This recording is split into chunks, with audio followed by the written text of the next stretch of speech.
নমস্কার, আমি মৌসুমী। শিলালিপিতে আপনাদের সবাইকে স্বাগত জানাই। শোনাচ্ছি লেখিকা প্রতিভা বসুর রাঙা ভাঙা চাঁদ। গল্প পাঠ ভালো লাগলে শেষে একটা লাইক দিয়ে যেতে ভুলবেন না। এখনও যারা আমার চ্যানেলটা সাবস্ক্রাইব করেননি তাদের সকলের কাছে আমার অনুরোধ, প্লিজ আমার চ্যানেলটা সাবস্ক্রাইব করে নেবেন। পাশে যে বেল নোটিফিকেশনটা আছে সেটা অবশ্যই প্রেস করে দেবেন। আজ উপন্যাসের 7ম পর্ব। হাওড়া থেকে কাঞ্চনপুরের দূরত্ব মাত্রই 113 মাইলের।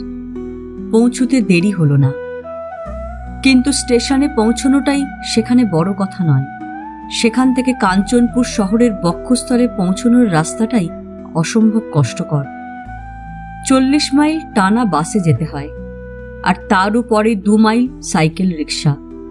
অবশেষে বাড়ি। এই রাস্তাটা ভাবতেই গায়ে জ্বর আসে সোমেনের। বাসে আবার একটি ফার্স্ট ক্লাস আছে। সামনের একখানা সরু বেঞ্চ পিতলের শিক দিয়ে আলাদা করা। পাশাপাশি 5 জন কায়িক ক্লেশে বসতে পারে।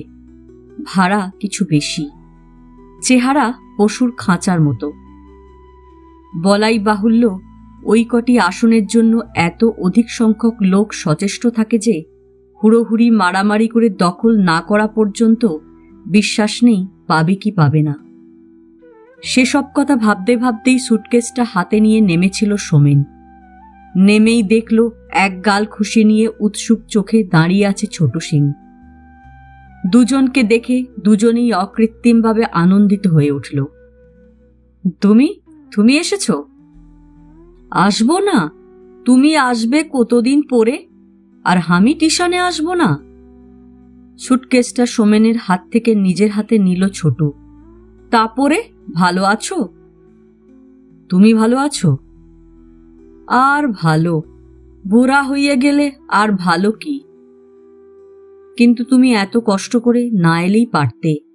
তবু সকালটা বৃষ্টি হয়ে ঠান্ডা ছিল, এখন কি রোদ উঠেছে দেখেছ? খুব গরম, খুব কষ্ট হবে তোমার আসা যাওয়া। ফার্স্ট ক্লাসের 2টি সিট আগেই রিজার্ভ করে এসেছিল ছোট সিং। ধীরে ধীরে স্টেশন পার হতে হতে সোমেনের পিঠ চাপড়ে দিল সে।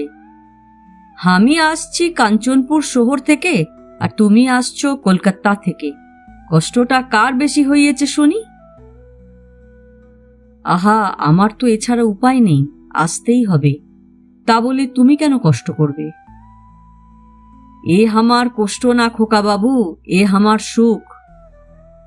সোমেন এত বড় হয়েছে, এত লেখাপড়া শিখেছে, চাকরি করছে, কিন্তু নিবারণ আর ছোট সিংয়ের কাছে সে এখনো খোকাবাবু। অবশ্যই ইদানিং তারা দুজনেই তাকে সোমবাবু ডাকা ধরেছিল, কিন্তু আজ আনন্দের মুখে খোকাবাবুটাই বেরিয়ে এসেছে। বাস ছাড়বার যদিও একটা নির্দিষ্ট সময় আছে, কিন্তু সেদিকে কোনোদিনই বাসওয়ালারা ভ্রুক্ষেপ করে না। যতক্ষণ পর্যন্ত না ভিড় আকণ্ঠ ঠেসে ওঠে, চিৎকার করে ডাকতে থাকে যাত্রীদের।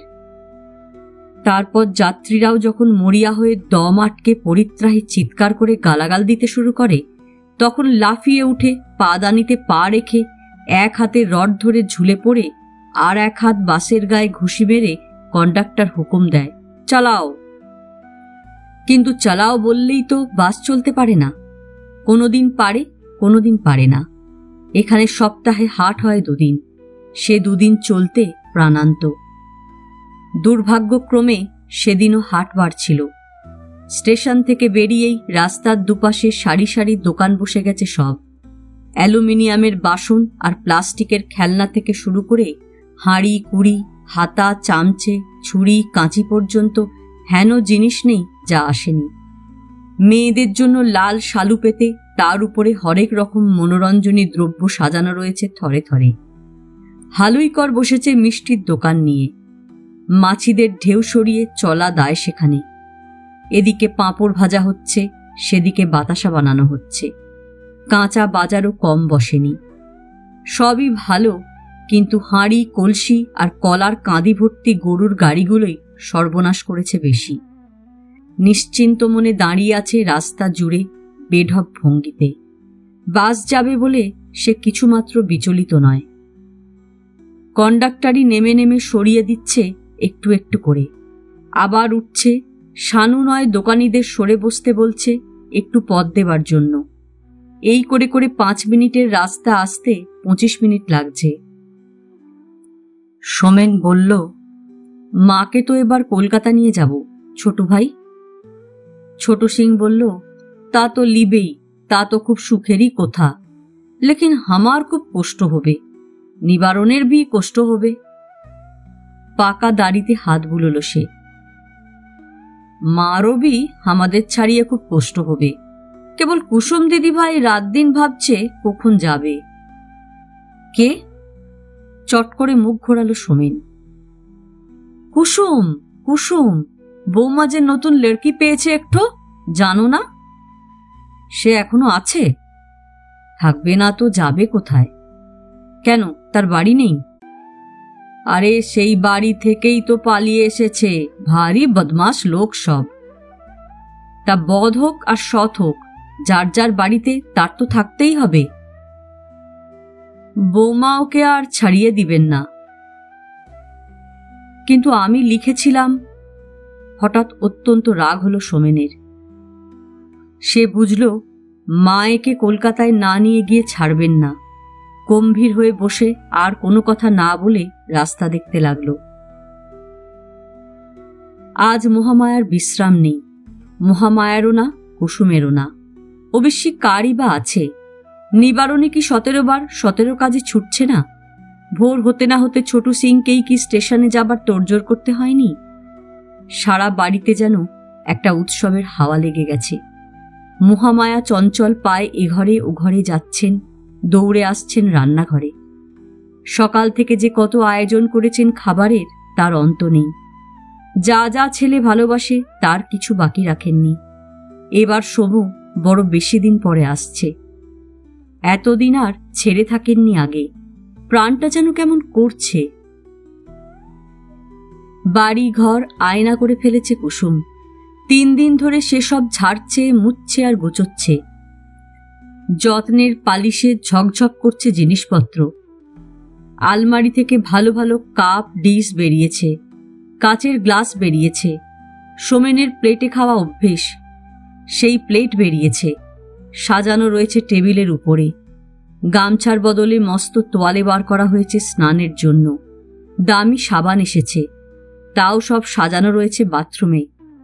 একটা মানুষের প্রতীক্ষায় যেন গমগম করছে বাড়িটা। এমনকি কুসুমের নব্যপোষ্য লালি কুকুরটাও যেন আজ বুঝেছে কিছু। সকাল থেকে পড়ে আছে বাড়িতে।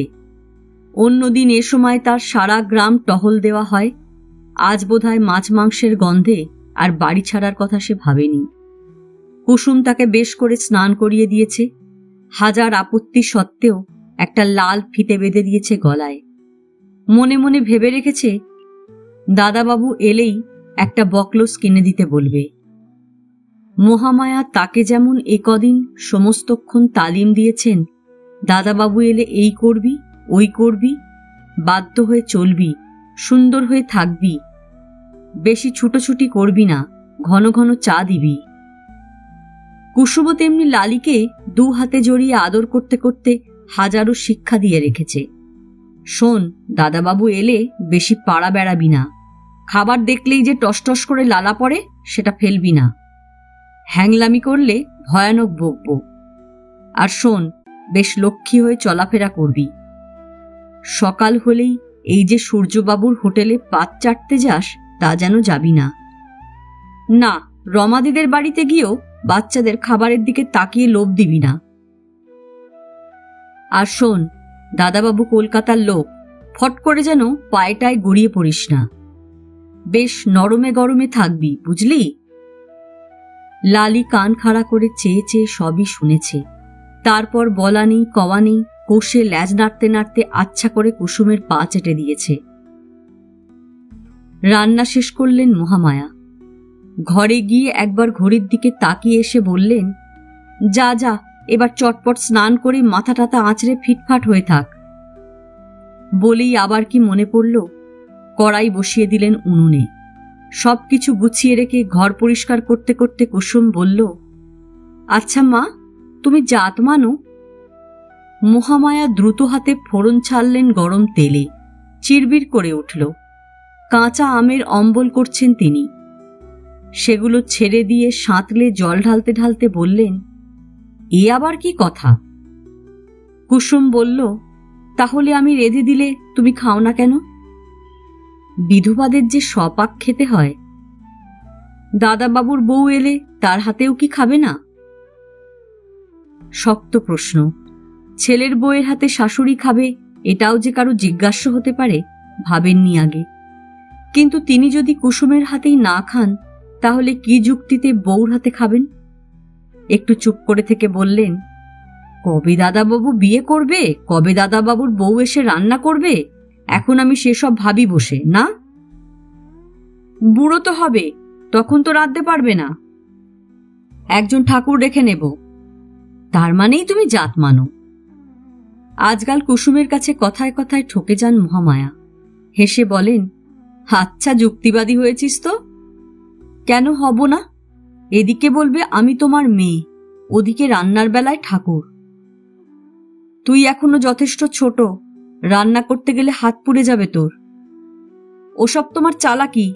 শোনো, কাল থেকে আমি রাঁধব। রাঁধিস। অবশ্যই দাদাবাবুর রান্না রাঁধতে আমার ভয়ই করবে, তোমারটা রেঁধে দিতে পারবো। দাদাবাবুরটা ভয় করবে কেন? তোমার ছেলে আমার রান্না পছন্দই করবে না। তুই জানিস? জানি। দেখিস সে কত ভালো। আচ্ছা মা, আজ তোমার খুব আনন্দ না? কদিন পরে আসছে, আনন্দ হবে না? দাদাবাবুকে তুমি খুব ভালোবাসো না? বাসবো না? দাদাবাবু ছাড়া আর কে আছে আমার? কেউ নেই। কেউ নেই। কেউ নেই? আর কেউই তোমাকে দাদাবাবুর সমান ভালোবাসে না? এতক্ষণে কুসুমের কথার মর্মার্থটা গ্রহণ করে মহামায়া তাড়াতাড়ি শুধরে নিয়ে বললেন, আর আছিস তুই? আমার কথা আর বলছো কেন? কুসুমের মুখ ভার হয়ে ওঠে। কেন বলবো না? মহামায়া সস্নেহে হাসলেন। তুই কি আমার কম নাকি? দাদাবাবুর মতো তো আর না। বাহ, দাদাবাবু তোর বড় না? সে এসেছে কত আগে, আর তুই তো এই সেদিন। তার জন্যে নয়। তবে কি জন্যে? দাদাবাবু তোমার পেটের ছেলে বলে। তুই তো বুকের মেয়ে, কম কি? কিন্তু এবার ওঠ তো, শিগগির চান করে আয়, দেখবি এক্ষুনি এসে যাবে সে। উঠল কুসুম। যত্ন করে স্নান করতে আজ খুব ভালো লাগলো তার। কেউ বাড়িতে আসবে, আর তার উপলক্ষে এমন উতরোল হয়ে ওঠা মনের এ স্বাদ তার নতুন। রোজ রোজ একটা একটা আলোর দরজা, সুখের দরজা খুলে যাচ্ছে জীবনে। সে অনুভব করল না দেখা দাদাবাবুটির জন্য কেমন একরকমের মমতা জন্মেছে তার। আজ মহামায়া তাকে নিজের শাড়ি পছন্দ করে দিয়েছেন পরতে, নীল রঙের শাড়ি। সেই শাড়ি পরে নিজের ঘরে গিয়ে মাথায় চিরুনি বুলোতে না বুলোতেই সাইকেল রিকশার বেল বেজে উঠল ফটকে। সঙ্গে সঙ্গে মহামায়ার শিক্ষা সহবত সব ভুলে সে চেঁচিয়ে উঠল, এসে গেছেন, এসে গেছেন। বলতে বলতে দৌড়ে সে ছুটে এলো নিচে, তারপর একেবারে ফটকে। আর ফটকে এসেই বুঝতে পারল কাজটা অন্যায় হয়েছে, অপরাধ হয়েছে, এই ব্যবহার অশোভন। লজ্জা পেল, কিন্তু এক রাশ উদ্দাম কৌতূহলের ঝোঁকে প্রায় কাঁপতে লাগলো বুকটা। রিকশা থেকে নামল সোমেন। মহামায়া এসে ব্যগ্র হাতে জড়িয়ে ধরলেন। নিবারণ দৌড়ে এলো। ছোট সিং অন্য রিকশা থেকে সুটকেসটা নামিয়ে নিল। মুহূর্তে বাড়িটা সরগরম হয়ে উঠল। তার মধ্যে নিবারণের হাঁক ডাকটাই সবচেয়ে বেশি। সোমেন মার সঙ্গে বারান্দায় উঠল এসে। কুসুম বুঝল এই মিলনের দৃশ্যে তার কোনো পাঠ নেই। তাকে কেউ চেনে না, সে কেউ নয়। যে লোকটির কথা ভেবে ভেবে কদিন সমানে এত উত্তেজিত হয়ে রয়েছে, সবটা তার নিজের কল্পনা। শুনে শুনে এই বাড়ির সোমেন নামের ছেলেটিকে সে মুখস্থ করে ফেলেছে বটে, কিন্তু সোমেন তাকে চেনে না। সোমেনের কাছে তার কোনো মূল্য নেই। চুপ করে চোরের মতো সেই ফটকের ধারেই দাঁড়িয়ে থাকলো সে।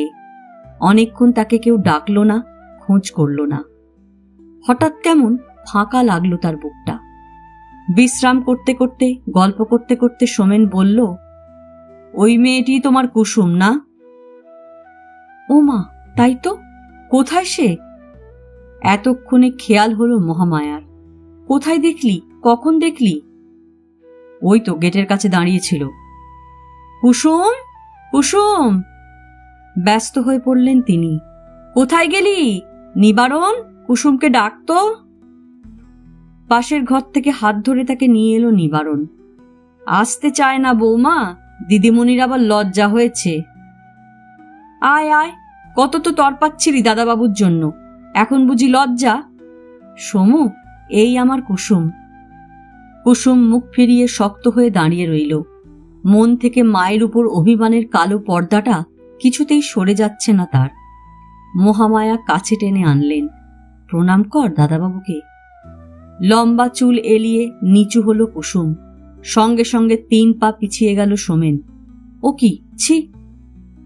মহামায়া বললেন, ছি কি রে, তুই তোর দাদা, নিশ্চয়ই প্রণাম নিবি। সোমেন বুঝল এগুলো মার সম্পর্কটাকে ঘনিষ্ঠ করে মন ভোলাবার গোপন কৌশল। ভেবেই আবার তার রাগ চড়ে উঠল। বিরক্ত হয়ে তাড়াতাড়ি স্নানে চলে গেল। সেই বিরক্ত মুখ মহামায়ার চোখ এড়াল না। তিনি থমকালেন। মনটা ভারী হয়ে উঠল। কিন্তু সে মেঘ ক্ষণিক। তখনই আবার ব্যস্ত হয়ে পড়লেন পরিচর্যার তদারকে। তাড়াতাড়ি খাবার তৈরি করতে বসলেন। বেলা বেড়েছে অনেক। বাদাম গাছের ছায়া অনেক দূর বিস্তৃত হয়েছে। খেতে না পেয়ে অস্থির হয়ে উঠেছে কুসুমের কুকুর। নিবারণ সব গরম করে এনে দিল। মহামায়া নিজেই পরিবেশন করলেন। এর মধ্যেও কুসুমের কোনো পাট রইল না। ছেলেকে খাইয়ে দাইয়ে উপরে বিশ্রাম করতে পাঠিয়ে তারপর তিনি খেতে বসলেন কুসুমকে নিয়ে। কুসুমের বিমর্ষ মুখের দিকে তাকিয়ে হাসলেন একটু। কি রে, কথা নেই যে? খিদে পেয়েছে খুব না? না। তবে মুখ ভার কেন? মনের ভাব লুকোতে শেখেনি কুসুম। মায়ের এতক্ষণের অবহেলার পরের এইটুকু আদরেই প্রায় তার চোখে জল এসে গেল। ভারী গলায় বলল, ছেলেকে পেয়ে তুমি সব ভুলে গিয়েছ। দূর বোকা, কিন্তু তোমার ছেলে মোটেই তোমার মতো নয়। কি রকম? অন্য রকম। চেহারায় না স্বভাবে? স্বভাবে। আর দেখতে? বলবো না। কেন? দেখতে ভালো হলেও আমার পছন্দ হয়নি। হয়নি? না। তবে? কি তবে? ভাব হবে কি করে? আমি ভাব চাই না। কলকাতাও যাবি না? না। এত রেগে গেছিস? রাগ কেন? তবে আমি এ বাড়ির কে? তুমি দাদাবাবুরই শুধু মা, আমার নও। মহামায়া শব্দ করে হাসলেন। আমার উপরও রাগ করে থাকবি নাকি? নিবারণ বলল, তা বাপু করতেই পারে। তুমি আজ ছেলেকে পেয়ে কুসুমকে কিন্তু আর চোখেই দেখনি। খাওয়া দাওয়া সাঙ্গ হতে হতে বেলা শেষ হলো। মহামায়া বললেন, একটা কাজ করবি কুসুম? কি? দাদাবাবুকে 1 কাপ চা করে দিয়ে আসবি উপরে। আমি? কুসুমের প্রায় চোখ খাড়া।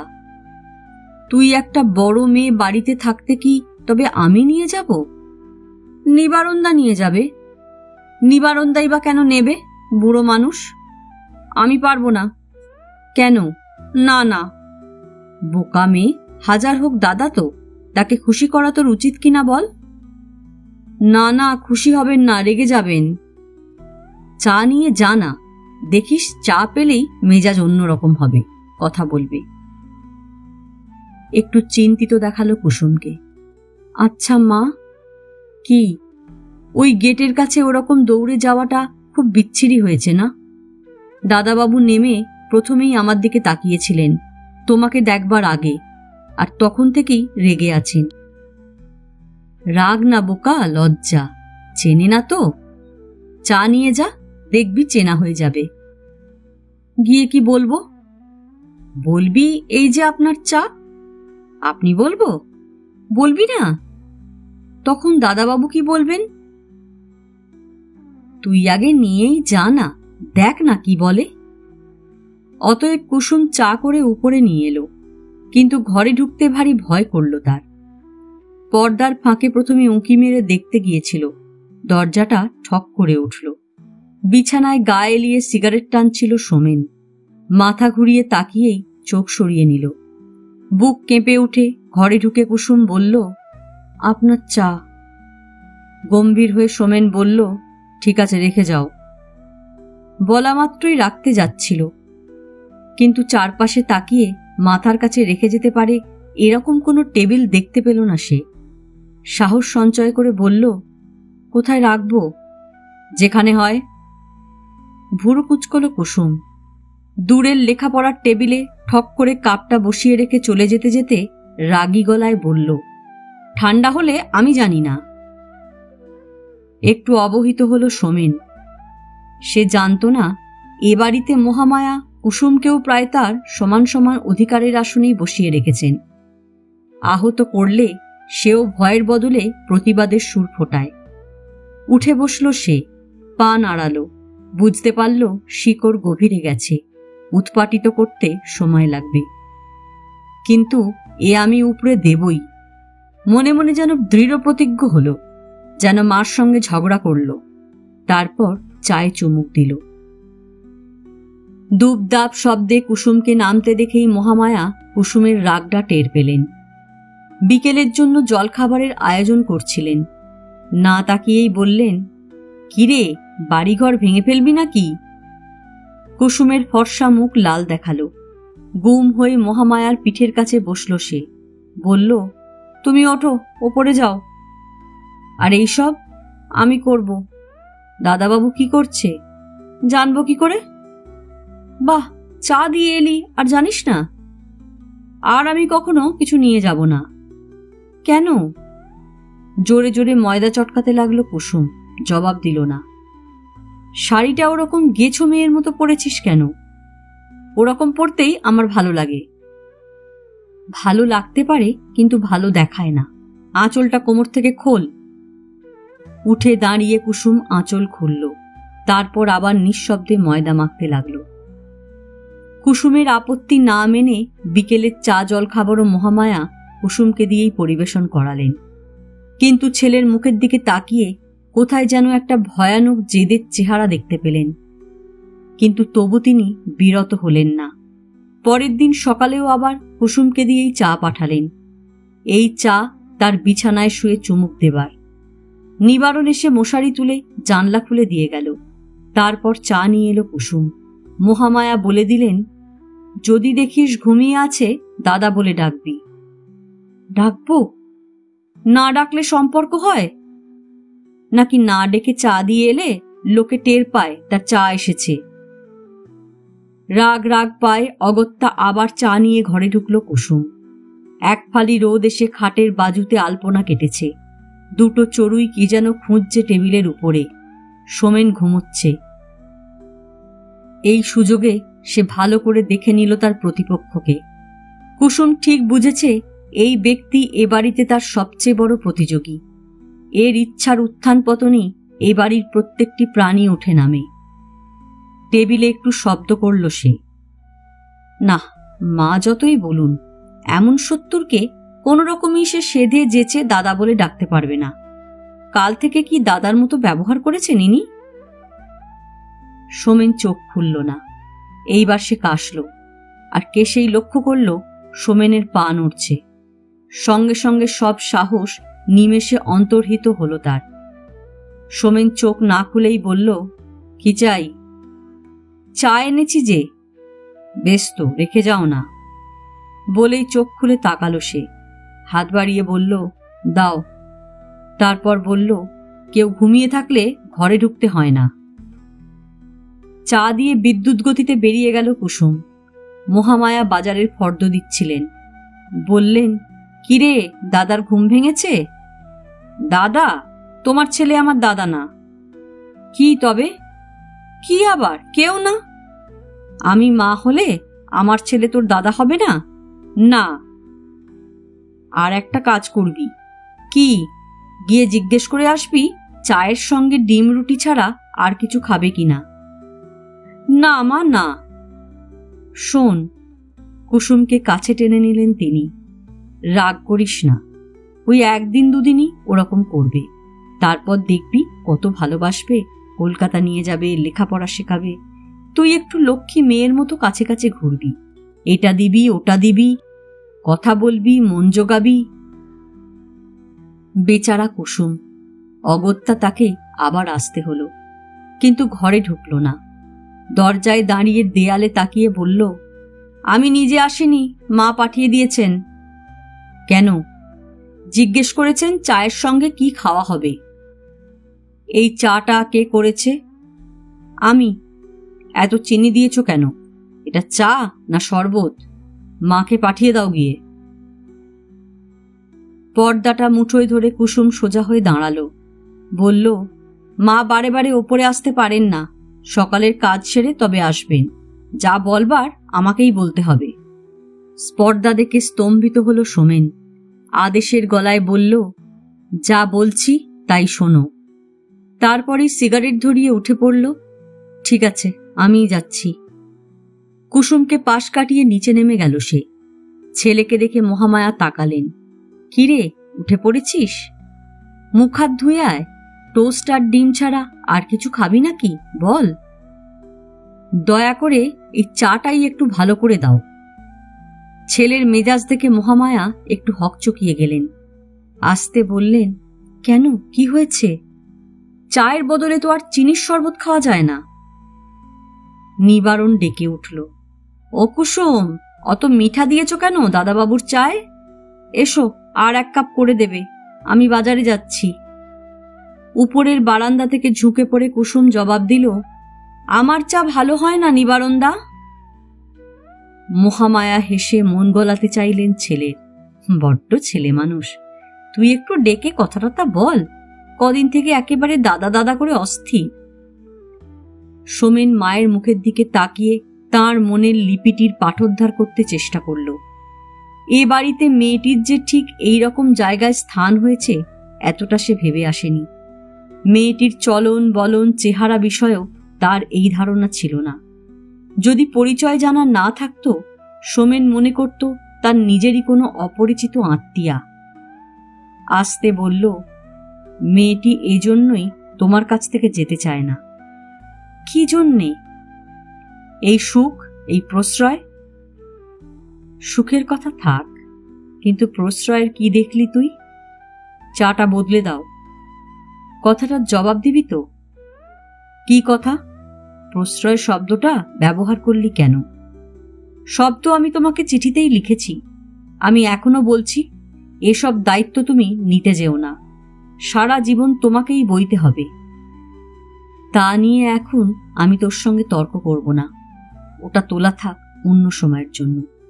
শুধু একটা কথা। বোঝা গেল একটু উষ্ণ হয়েছেন মহামায়া। কেবল নিজের নিরাপত্তা নিয়েই অত ভাবিস না, সংসার 5 জনকে নিয়ে, মানুষই মানুষের আশ্রয়। তুমি রাগ করবে জানতাম। রাগ করব কেন? জীবন ভরে এই আমি সত্য বলে জেনে এসেছি। এই প্রসঙ্গে ছেদ টেনে দিয়ে সিঁড়ির উপরের দিকে তাকিয়ে উঁচু গলায় ডাকলেন, কুসুম। মা। উপর থেকে জবাব এলো, কি করছিস? বিছানা তুলছি। আগে দাদাবাবুকে চা করে দিয়ে যা, নিবারণ বাজারে গেছে। কুসুম নেমে এলো, সোমেনের হাতের কাছ থেকে তুলে নিল কাপটা। রান্নাঘরে যেতে যেতে বলল, জানোই তো আমার করা চা পছন্দ হবে না, তবু তুমি আমাকেই করতে বলবে। মহামায়া গম্ভীর হয়ে বললেন, তোকে করতে হবে না, তুই জল ফুটিয়ে নিয়ে আয়, আমি এখানে ছোট পটে করে দেব। মায়ের মুখের দিকে তাকিয়ে তাকে খুশি করার জন্য সোমেন বলল, না না, পটে করতে হবে না, ওই করে নিয়ে আসুক। শুধু বলে দাও চিনি যেন একটু কম দেয়।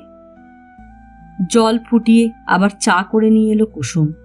মুখে না দিয়েই সোমেন বলল, চমৎকার হয়েছে। তারপর মায়ের দিকে আর চোখে তাকিয়ে উঠে গেল সেখান থেকে।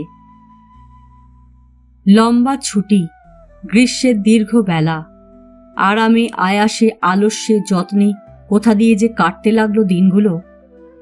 এর মধ্যে কুসুমকে নিয়ে আর কোনো কথা উঠল না মার সঙ্গে। সোমেনও উঠালো না, মহামায়াও এড়িয়ে গেলেন। কিন্তু দুজনের মনেই একটা চাপা উদ্বেগ খচখচ করতে লাগলো কাঁটার মতো। মা আর ছেলের এই নিঃশব্দ বিরোধটা বেশ বুঝতে পারল কুসুম। একটা সূক্ষ্ম বেদনার কাঁটা তার বুকের মধ্যেও খচখচ করল। অনুভব করল মাকে সুখী করতে হলে এই মানুষের সন্তোষভাজন হওয়াটা জরুরি।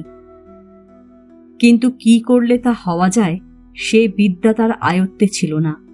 আর সেই কারণেই কখনো কখনো মানুষটির ওপর রাগ হতো, তার শত্রু ভাবত, কিন্তু সে ভাবও স্থায়ী হতো না। আসলে সোমেনকে তার ভালো লাগছিল। তার জগতে এই পুরুষের এই অভিব্যক্তি অবিশ্বাস্য, অপ্রত্যাশিত। সোমেন তার সঙ্গে কখনো কথা বলেছে এটাও যেমন ঘটেনি, কখনো রূঢ় হয়েছে এমন ছবিও নেই। মানুষটি ধীরে চলে, ধীরে বলে, বাড়ির কর্তা তবু কর্তৃত্ব করে না, রাগ করলে চেঁচায় না, খিদে পেলে মারতে আসে না। মায়ের সঙ্গে তার এমন মধুর, এমন নরম সম্পর্ক যে হাঁ করে তাকিয়ে থাকে কুসুম। অবাক হয়ে ভাবে, পুরুষের কাছে তবে মেয়েদের এই পাওনাও আছে? মুগ্ধ না হয়ে উপায় কি? সোমেনের আসার পর থেকে কিছু কাজ বেড়েছে বাড়িটায়। রান্না, খাওয়া, সাজানো গোছানো, ফাইফরমাস সব কিছুতেই তার প্রমাণ মজুদ। সারাদিন খাটছে কুসুম, হাজারো বার একতলা দোতলা করছে। প্রতিটি কাজ নিজের হাতে করবার আগ্রহে ক্লান্ত হচ্ছে। যেটা না করলেও চলে সেটা নিয়েও সে 10 বার মাথা না ঘামিয়ে পারছে না। এই প্রাণান্ত সেবা যত্ন ছাড়া আর কোনো ভাষা তার জানা নেই, যে ভাষায় সে তার হৃদয়কে উন্মোচিত করতে পারে। এটাই তার একমাত্র অবলম্বন। সেই সঙ্গে ভয়ে ভয়ে দরজার পর্দা ধরে দাঁড়িয়ে দেয়ালের দিকে তাকিয়ে ভাব জমাবার চেষ্টাও করে একটু একটু। হঠাৎ হঠাৎ অকারণে এসে দাঁড়ায়, গোছানো টেবিল আবার গোছয়। এইমাত্র চা দিয়েও জিজ্ঞেস করে, আর 1 কাপ কারো লাগবে নাকি? অথবা, বেলা বেড়েছে, স্নান করে নিলে তো বেশ হয়। এই করতে করতে সাহসও বেড়েছে একটু। অ্যাস্ট্রের মধ্যে সিগারেটের টুকরোর সংখ্যা গুনতে গুনতে বলে, সে শুনেছে যারা এত বেশি খায় তাদের কলজে ফুটো হয়ে যায়। অথবা, এত চা খেলে খিদে থাকে না। এটাও সে শুনিয়ে দিয়েছে, কেউ যদি তাকে কলকাতা নিয়ে যায় কখনো সে দেশে ফিরতে চাইবে না। শুধু তাই নয়, সেখানে গিয়ে সে প্রচণ্ড পরিমাণে লেখাপড়া করবে, লেখাপড়া শিখে চাকরি করবে। বই পড়তে পড়তে মাঝে মাঝে চোখ ফিরিয়ে তাকিয়েছে সোমেন, তারপর আবার বই পড়েছে। তার নিজেরই অজান্তে তার মুখের চেষ্টাকৃত কঠোর রেখাগুলো কখন কোমল হয়ে এসেছে। এরই মধ্যে এক লম্বা চিঠি এলো সমীরের। প্রথমে বাড়ির বিষয়ে লিখেছে। সোমেনের নতুন অনুমতির অপেক্ষা না রেখেই চলে গেছে তারা সেখানে। তাড়াতাড়ি না গেলে পাওয়া যেত না। আর গিয়ে দেখেছে বাড়িটা সত্যিই ভালো, সত্যি হাত পা ছড়ানো। কৃষ্ণা আর শর্মিষ্ঠা এর মধ্যেই চমৎকার সাজিয়ে গুছিয়ে বসেছে। সোমেনের দিকে 2খানা ঘর আর তাদের নিজেদের দিকে 3খানা, এইভাবে ভাগ করেছে বাড়িটা। মস্ত লম্বা ঢাকা বারান্দার ভাগও ঠিক এইভাবে হয়েছে। সোমেনের অংশ 3 ভাগের 1 ভাগ, 2 ভাগ তাদের। তার কারণ শর্মিষ্ঠাও থাকছে তাদের সঙ্গে এবং সেই অনুপাতে বাড়ি ভাড়াও 3 ভাগ হচ্ছে, এবং সেটা শর্মিষ্ঠারই নির্দেশ। ফলত সোমেনের দিক থেকে বাড়ির জন্য খুব কষ্ট করে মাসুল গুনতে হবে না। আর অসুবিধেও কিছু নেই। সোমেন আর তার মা এই তো 2জন মানুষ, চমৎকার কুলিয়ে যাবে। ছোট্ট একটু মাটির উঠোন আছে। কৃষ্ণা তার এক কোণে সোমেনের মার জন্য তুলসী গাছ পুঁতে সাংঘাতিক জল দিচ্ছে, আর শর্মিষ্ঠা মাটি খুঁড়ে বাগান করার চেষ্টায় গলদঘর্ম। এই অবস্থায় সোমেন না এলে জমছে না। তা ব্যতীত মহিলা 2জনের মুখে কানুবিনে গীত নেই, যেন সোমেন ছাড়া বাড়িতে অন্য কোনো পুরুষ নেই। হিংসায় তার দেশান্তরী হতে ইচ্ছে করছে, কিন্তু বর্তমানে দেশান্তরী হবার কোনো সম্ভাবনাই দেখতে পাচ্ছে না সে। কেননা মহিলা 2জনের ইচ্ছে তাকে কাণ্ডারি করে তাঁরা একবার কাঞ্চনপুরে পাড়ি দেন। সেদিন দুপুরের খাওয়া দাওয়া শেষ হয়ে যাবার পরে মার সঙ্গে এ বিষয়ে কথাবার্তা বলতে উদ্যোগী হল সে। মহামায়া শুয়েছিলেন একটু। সোমেন কাছে এসে বসল। চোখ ফিরিয়ে মহামায়া বললেন, কি রে? সেই কথাটা। কি কথা? কলকাতার বাড়ি নেয়া হয়ে গেছে। হয়ে গেছে? উঠে বসলেন মহামায়া। হ্যাঁ, সমীর লিখেছে ওরা চলে গেছে সে বাড়িতে। চলে গেছে? তাতে অবাক হচ্ছ কেন? বরাবরই তো তাই ঠিক ছিল। কিন্তু বাড়ি তো তারা তোর ভরসাতেই নিয়েছে। তা না হলে অত ভাড়া ও একা কি করে দেবে? কিন্তু এখনো তোমার কিন্তু? তুই তো সবই জানিস সোমু। না, আমি কিছু জানি না, জানবার কিছু দেখছিও না। দেখছিস না? না। খোলা জানালা দিয়ে দক্ষিণ পশ্চিম কোণের রোদটা এসে মহামায়ার মুখে পড়ল। হাতের ঠেলায় কপাট দুটো বন্ধ করে দিয়ে বললেন, তুই অবশ্য কুসুমের কথাটা ভাবছিস না, কিন্তু আমার একটা দায়িত্ব আছে। সোমেন চুপ করে রইল। মহামায়াও চুপ করে রইলেন কয়েক মুহূর্ত। বললেন, ওর কোনো ভালো বন্দোবস্ত না করা পর্যন্ত আমার পক্ষে এভাবে চলে যাওয়া সম্ভব নয়। গম্ভীর গলায় সোমেন বলল, বন্দোবস্ত করতে তো অনেক আগেই লিখেছিলাম। তুই যে বন্দোবস্ত করে সব দায় ঝেড়ে ফেলতে চাস, আমি তো তা পারি না। জেনে শুনে ভাসিয়ে দিতে পারি না মেয়েটাকে। নিজের বাড়িতে যাওয়া কি ভেসে যাওয়া? তোকে সবই বলেছি, তারপরেও তুই একথা বলিস? তা বেশ তো, ওকেও নিয়ে চলো, আমি তো বারণ করিনি। আমার দায় তোর ঘাড়ে চাপাবো কেন? তোমার দায় আর আমার দায় কি আলাদা নাকি? আলাদা বই কি, মানুষ আলাদা হলে তার কর্মও আলাদা হয়। তাহলে তুমি কলকাতা যাবে না? না মানে আমি বলছিলাম। ঘুরিয়ে কথা বলো না, হ্যাঁ কি না বলে দাও। ছেলের বিরক্তির জবাবে মহামায়াও ঈষৎ উষ্ণ হলেন। বললেন, ঘুরিয়ে বলার কিছু নেই, ওর ব্যবস্থা করতে পারলেই আমার যাবার কথা উঠবে। তার মানে আমি যেখানেই পড়ে থাকি, যেভাবেই থাকি না কেন, তার চাইতে ওকে নিয়ে থাকাটাই তোমার কাছে সবচেয়ে বড় কথা, এই তো? না। তবে? খুব ভালো করে জানিস, তোকে ছেড়ে থাকার দুঃখের কাছে আর কিছুই আমার কিছু নয়। অন্তত এখন তার কোনো প্রমাণ তুমি দিচ্ছ না। সমু, আমার মনে ব্যথা দেবার জন্যই তুই কেবল কঠিন কথা বলছিস। তুই নিজেই কি আজ আর ওকে তাড়িয়ে দিতে পারিস? কি আশ্চর্য, তা কেন বলবো? আমি তো ওকে নিয়েই যেতে বলছি। তবে যাবার আগে ওর স্বামীর খোঁজ খবর করে ডেকে এনে কি ব্যাপার, কি বৃত্তান্ত সবটা জেনে নেওয়া দরকার। তারপর সে যদি রাজি থাকে। মহামায়া সবেগে মাথা নাড়লেন। তা আমি পারবো না। কে ওর স্বামী, কোথায় থাকে, আর ওই রকম একটা অসৎ লোক? সবই তো তোমার এক মুখে শোনা। দুই মুখ দিয়ে আমার দরকার কি? আমি ওকে অবিশ্বাস করি না। কিন্তু বিয়েটা তো আর অস্বীকার করতে পারো না।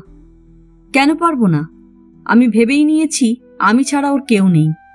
যদি কলকাতা নিয়েই যাই, ওর সব অতীতকে অস্বীকার করেই নিয়ে যাব। তারপর লেখাপড়া শিখিয়ে মানুষ করে তুলব। তারপর ইচ্ছে হলে বা মনোমতো কাউকে পেলে বিয়ে করবে, অথবা করবে না। আমি তা নিয়ে কোনো সংস্কার মনে রাখব না। মানুষের গড়া সম্পর্কের চেয়ে ভগবানের গড়া প্রাণের অনেক বেশি মূল্য। শেষ পর্যন্ত তো সবই মানুষের ভাগ্য। ভাগ্যটা অবশ্য ভালোই। একটু হাসল সোমেন। ছেলের কথায় আহত হয়ে মহামায়া বললেন, আর যাই করিস, কুসুমের ভাগ্য নিয়ে অন্তত পরিহাস করিস না। বারে, তা কেন করব? তবে তোমাকে যে মা বলে পেয়েছে তাকে হতভাগ্য বলা আমার পক্ষে সম্ভব নয়। সে তুমি রাগই করো আর যাই করো। একটা কথা শোন। বলো। কোনোদিন তো ডেকে দুটো কথা বলিসনি মেয়েটার সঙ্গে। আজ তুই নিজেই ওকে ডেকে জিজ্ঞেস কর না ওর বাড়ি ঘরের কথা। তাতে কি লাভ হবে? মানুষটাকে বুঝতে পারবি, কিভাবে ছিল, কেন এমন করে পালিয়ে এসেছে। সে তো তোমার কাছেই সব শুনেছি। পরের মুখে ঝাল খাবি কেন? মা কি পর নাকি? আমি হয়তো ওর সম্পর্কে দুর্বল, হয়তো যতটা নয় ততটা ভেবে শঙ্কিত হই। তুই তৃতীয় ব্যক্তির মন নিয়ে কথা বলে দেখ না, কি মনে হয়? কুসুমের মতো মেয়েকে বুঝতে তো তোর আর একহানি ভাত টিপতে হবে না। কিচ্ছু দরকার নেই। আছে, এই মাত্র তুই বললি এক পক্ষের কথা শুনে কোনো সিদ্ধান্তে আসা উচিত নয়। তার মানেই এই, এমনও হতে পারে যে কুসুম ওর স্বামী সম্পর্কে যা বলেছে তা সত্য নয়। না না, তা বলিনি। ঠিক তাই বলেছিস।